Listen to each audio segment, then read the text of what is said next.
అగళి మండలంలో ఉన్నటువంటి 50 మంది ప్రజాప్రతినిధులకు, వైఎస్ఆర్ కాంగ్రెస్ పార్టీ నాయకులకు, కార్యకర్తలకు నా యొక్క నమస్కారాలు తెలియజేస్తున్నాను.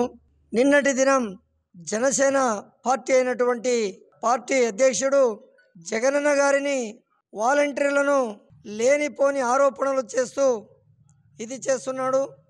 ఈరోజు వాలంటీర్లు దేశానికే ఆదర్శంగా ఉన్నారు. మన రాష్ట్రంలో జరుగుతున్నటువంటి సంక్షేమ పథకాలను వాలంటీర్ల వ్యవస్థ ద్వారా ప్రతి ఇంటికి, ప్రతి గడపకు తీసుకొని పోతున్నారు. దీనిని చూసి ఓర్చలేక మతి భ్రమించి లేనిపోని ఆరోపణలు చేస్తున్నారు. ఇది పూర్తిగా మేము ఖండిస్తున్నాము. ఈ విధంగా నువ్వు చేస్తున్నటువంటి దానిని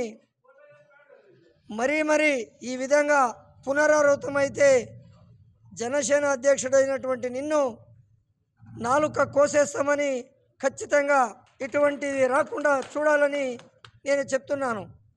ఈరోజు మన వైఎస్ఆర్ కాంగ్రెస్ పార్టీ, మన గౌరవ ముఖ్యమంత్రి వర్యులు జగనన్న గారు అందరికీ, పేదలకు అందరికీ, ఒక విద్యార్థులకు కావచ్చు, ఒక రైతులకు కావచ్చు, ఒక మహిళలకు కావచ్చు, ఎన్నో రీతుల్లో అందరికీ మంచి సేవ చేస్తూ ఈనాడు ప్రజల గుండెల్లో నిలిచిపోతున్నారు.